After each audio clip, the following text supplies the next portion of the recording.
Hi friends, welcome to our channel super trader Lakshya. यहाँ पे बात करेंगे किस तरीके से हम प्लान कर सकते हैं कल के लिए और क्या फ़िलहाल मार्केट का व्यू है मेरा कल के लिए और अगले एक दो दिन के लिए। तो फिलहाल जो मैंने बात की थी कि काफ़ी डिके होगा, तो आज आपने देखा कि मार्केट उठापटक किया। पहले कॉल को उठाया लेकिन कॉल में फिर पूरा ख़त्म कर दिया प्रीमियम, और मार्केट गिरा उसके बाद भी पुट्स के प्रीमियम अगर आप एब्सोल्यूट वैल्यू में देखोगे तो नहीं कहीं कुछ किए हैं। लेकिन ओवरऑल अगर आपने हाई पे एकदम पुट लिया और फिर लो पे बेचा तो वो चीज़ें देखो, स्कैल्पिंग एंड ट्रेडिंग अलग चीज़ है, लेकिन नेट नेट ऑप्शंस में डिके बहुत ज़्यादा था और ये होना था, यही चीज़ मैंने कही थी। और कल के लिए अगर बात करूं तो कल है आपका बैंक निफ्टी की एक्सपायरी, परसों है निफ्टी की एक्सपायरी। अगर डेटा वाइज देखें तो यहाँ पे आज मार्केट ने काफ़ी क्लोजिंग जो दी है वो अच्छी नहीं दी है, कमज़ोर क्लोजिंग दी है। अगर हम बैंक निफ्टी और निफ्टी दोनों में देखें तो हम कल के जो लेवल हैं उनसे नीचे क्लोजिंग दे रहे हैं, और उसके बाद जो आपका एक सेंटिमेंट है कि भाई ग्लोबली सब कुछ अच्छा हो रहा है, हो जाएगा, ये सब हम पे असर नहीं कर रहा है। मतलब हमने एक अच्छा बाउंस दिखाया जो कि हम पहले करते थे। पहले अगर ग्लोबल हल्का सा भी ग्रीन दिख जाए हम रॉकेट हो जाते थे, लेकिन अभी ऐसा नहीं हो रहा है। तो मुझे ऐसा लगता है कि यहाँ पे अगर कल बाउंस आता है तो वो बाउंस भी मुश्किल है टिकना। उसका कारण सिंपल है कि अब थोड़ा सेंटिमेंट एक वीकिश हो रहा है कि यार नहीं यार, शायद दिक्कत है और आ सकती है। अभी एक बार आया है, फिर दोबारा से अगर ऐसा कुछ आ गया तो हम निकल नहीं पाएंगे, तो वो सेंटिमेंट लोगों के दिमाग में आ सकता है। तो मुझे लगता है यहाँ पे अगर कल गैप अप आता है तो कहाँ पे हमको बियरिश होना है, ये थोड़ा सा आपको ध्यान देना पड़ेगा। Market already larger time frame पे डाउनसाइड स्टार्ट हो गया है। वीकली टाइम फ्रेम में हमने 20 वीक मूविंग एवरेज टेस्ट किया, जो कि एक बहुत इंपॉर्टेंट लेवल होता है। क्लोजिंग भी बैंक निफ्टी में काफ़ी वीक हुई है। तो मैं ये कहता हूँ कि अगर आपका बाउंस आया तो कौन सा एरिया है जहाँ पे हमको शॉर्ट करना चाहिए। 24,200 250 रेजिस्टेंस रहेगा। अगर वहाँ तक हम चले गए, वहाँ पे फिर से दिक्कत आएगी मार्केट को। और डाउन साइड में अगर हमने कौन सा लेवल तोड़ा तो कंफर्म हो जाएगा कि यार काफ़ी बड़ा डाउन साइड आने वाला है। 23,940 940 950 के नीचे अगर हम गए तो हमको यहाँ से 600 पॉइंट का फॉल दिखता है। 600 पॉइंट 500 पॉइंट का पहला लेवल है 23,600। दूसरा जो लेवल दिखता है वो दिखता है 23,350, जो कि एक अच्छा सपोर्ट की तरह निकलेगा। फिर वहाँ पे मार्केट कंसोलिडेट करेगा, लेकिन इस एरिया में मार्केट या फिर बाउंस हो जाना चाहिए या फिर गिर जाएगा। यहाँ पे रुकेगा नहीं, जहाँ पे हम अभी रुके हुए हैं यहाँ पे कोई रुकेगा नहीं। यहाँ बेस वेस नहीं बनता, यहाँ पे सीधे सीधे आपको एक रैली आनी चाहिए, या फिर यहाँ पे ब्रेकडाउन आएगा एक दो दिन के अंदर। तो 23,950 के नीचे आपका 23,600 23,350 ये दो लेवल खुल जाएंगे, तो उसको वॉच करके रखिए कल के लिए। बैंक निफ्टी में बात करूं कि 49,740 पे है। बहुत सारे लोग यहाँ बड़बड़ा रहे थे। आज कोई सोशल मीडिया में वीडियो बनाया, मेरे को कोई भेजा, मैंने कहा कितने चपड़गंजू लोग हैं कि I have been predicting this thing कि जो सेकंड बाउंस आएगा that is a double top bounce आएगा। ये भी एक प्रेडिक्ट करना बड़ी चीज़ है, लेकिन सेकंड बाउंस जो है डबल टॉप फॉर्मेशन होगा। और उसके बाद जापान न्यूज़ के बाद सबसे पहले मैंने ही कहा था कि यहाँ पे ऐसा हो सकता है, और अगले दिन सब बिल्कुल सरप्राइज हो गए थे कि ये क्या हुआ। तो ये सारी चीज़ें हैं, लेकिन क्या है, कई लोग कंटेंट बनाने के लिए ना शॉर्टकट पे जाना चाहते हैं, जो कि है सामने वाले को कुछ बोलना, इसको बोलना, क्योंकि खुद की तो औकात है नहीं कि अपने दम पे 2,000 वीडियो बनाएं अगले 4 साल में। उन्हें लग रहा है अगले 10 वीडियो 20 वीडियो में कैसे हिट हो जाए। तो इसी तरीके से ट्रेडर भी बहुत सारे हैं जो शॉर्टकट अपनाते हैं, जल्दी हमें पैसा बनाना है। तो शॉर्टकट जो अपनाने वाले होते हैं उनकी समाज में इज्जत नहीं होती, कहीं इज्जत नहीं होती, और वो ज़्यादा लंबे तक इस फील्ड में टिक भी नहीं पाते, क्योंकि वो आए ही हैं गलत तरीके से। तो सेम चीज़ है मार्केट में भी। यहाँ पे मुझे लगता है कि आपको एक डाउनसाइड दिख सकता है। जो अभी बाउंस आएगा उस बाउंस में अगर बैंक निफ्टी की बात करूँ, एक गैप है 51,000 के पास, एक गैप है। लेकिन 51,000 के गैप की भरपाई कब ये मार्केट करने जाएगा? जब तक 50,450 के ऊपर ना टिके।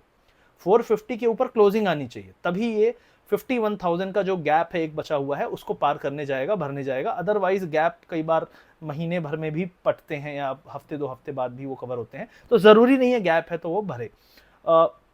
डेली टाइम फ्रेम में कहूंगा कि जो निफ्टी का बैंक निफ्टी का आरएसआई है वो थोड़ा सा ओवरसोल्ड एरिया में है, 30 के आसपास है, लेकिन वीकली टाइम फ्रेम में अभी भी जगह है। तो क्या बैंक निफ्टी, मैंने एक चीज और कही थी कि जब भी रिसेशन का बिगुल बजेगा तो हमेशा याद रखिए बैंक्स की सबसे बुरी पिटाई होगी, मेटल की पिटाई होगी। और वही हम देख रहे हैं यहाँ पे, ना मेटल में राहत है ना आपकी बैंक्स में राहत है। बैंक्स आज अच्छा खासा बाउंस हुआ, उसके बाद पूरा फेड हो गया। मैंने अपने टेलीग्राम में, फ्री टेलीग्राम चैनल है उसका, पिन कमेंट में आपको लिंक मिल जाएगा, उसमें सुबह ही कहा था ये कन्विंसिंग नहीं है। और वो तब कहा था जब मार्केट ऊपर था 250 पॉइंट, और 250 पॉइंट से नीचे 400 450 पॉइंट मिला है। तो this is how experience works. बीच में कुछ समय तक बहुत मार्केट में पागलपंती थी, हर आदमी गुरु बना बैठा हुआ है। अभी समझ में आ रहा है सबको, इसलिए मैं कह रहा हूं कि मार्केट अब जो है ओबे नहीं कर रहा है उन लोगों को जो कुछ भी हो जाए, अरे तो ऊपर ही जाएगा, 25 जाएगा, 30 जाएगा, 50 जाएगा निफ्टी, ये सब बात। तो फिलहाल के लिए मुझे लग रहा है कि अगर बाउंस आया तो 50,500 के नीचे जब तक हम हैं तो यहाँ पे बियरिशनेस रहेगी। और अगर हमने 40,700 का लेवल तोड़ा तो बैंक निफ्टी में बहुत बुरी पिटाई मुझे दिख रही है। लार्जर टाइम फ्रेम में यहाँ पे स्ट्रक्चर बहुत ही ज़्यादा खराब है, मंथली टाइम फ्रेम में भी स्ट्रक्चर बहुत खराब है। तो कल बैंक निफ्टी की एक्सपायरी है, मुझे लगता है कि अगर हमने एक बाउंस दिया तो बाउंस जो है आपका 50,100 तक फिर से उसको रेजिस्टेंस मिलेगा और वहाँ पे मुझे लगता है सेलिंग आने के चांसेस रहेंगे। लेकिन कल बैंक निफ्टी की एक्सपायरी है तो कई लोग बोलेंगे यार हम इसी एक्सपायरी में ट्रेड करें। ऑलवेज रिमेंबर कि एक्सपायरी के दिन आपको डिके का सामना भी करना पड़ सकता है क्योंकि प्रीमियम्स अभी भी काफ़ी हाई है। निफ्टी की बात करूँ तो निफ्टी में भी सेम चीज़ है। अगर आपने 23,950 का एरिया तोड़ा तो उसके नीचे डाउन साइड है। अगर अपसाइड की बात करें तो 24,100 150 के एरिया में रेजिस्टेंस है, तो 150 पॉइंट ऊपर ही रेजिस्टेंस है। उसके अगर हम ऊपर निकलेंगे तभी कुछ है बुलिशनेस, अदरवाइज 150-200 पॉइंट की रैली नहीं सर्वाइव करने वाली रैली यहाँ पे फिलहाल है।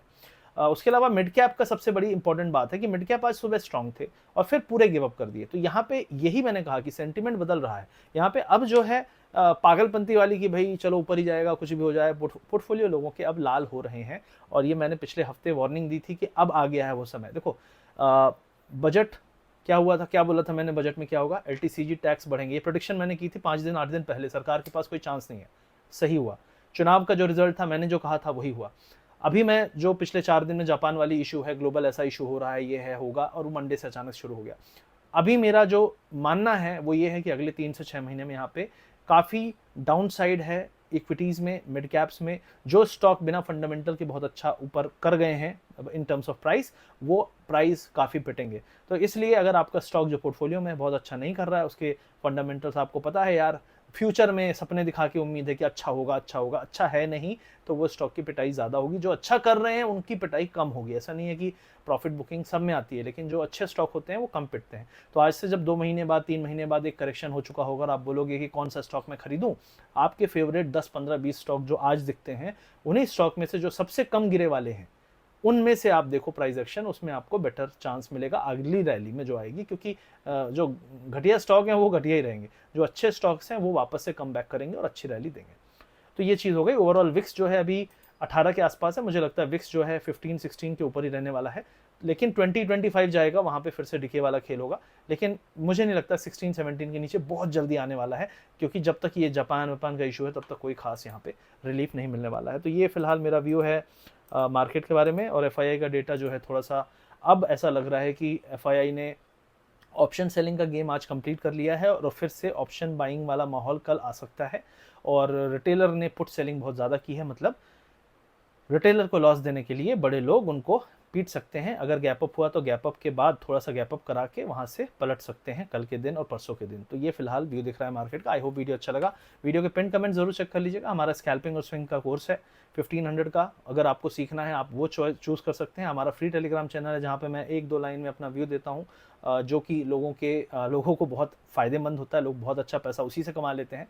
तो वहाँ भी ज्वाइन हो जाइए, फ्री है, कोई पैसा नहीं लग रहा है। और सीखना चाहते हैं, अगर बिल्कुल बेसिक कुछ नहीं आता है तो A to Z प्रोग्राम है, वहाँ पे मैं कभी कभी अपने व्यूज़, FII डेटा एनालिसिस ये सारे शेयर कर देता हूँ, तो उससे भी आपको मदद मिलती है। साथ में आपका रिकॉर्डेड कोर्स भी है। तो ये सारी चीज़ें आपको पिन कमेंट में मिल जाएगी, डिस्क्रिप्शन में मिल जाएगी, चेकआउट कर लीजिएगा। और धन है जो ब्रोकर मैं यूज़ करता हूँ, उसका लिंक भी आपको डिस्क्रिप्शन में मिल जाएगा, चेकआउट कर लीजिएगा। वहाँ पे मैं जैसे 30,000 40,000 क्वांटिटी से ट्रेड करता हूँ, तो वहाँ पे जो ऑर्डर स्लाइसिंग है वो काफ़ी अच्छा बेनिफिट है। ग्लिच भी वहाँ पे नहीं होते हैं, जब भी रिसेंटली में बहुत सारे जगह हुए हैं। तो ये सारी चीज़ें वहाँ पे हैं, तो चेकआउट कर लीजिएगा। और बाकी जो है अगले 2 दिन के लिए थोड़ी सतर्क रहिए। रैली हुई है, हो गई है, उसका मतलब नहीं है कि रैली होती रहेगी। यहाँ पे समस्या है और समस्या अभी फिलहाल मुझे लगता है चलेगी। Thank you very much, see you soon, take care, subscribe, share, like.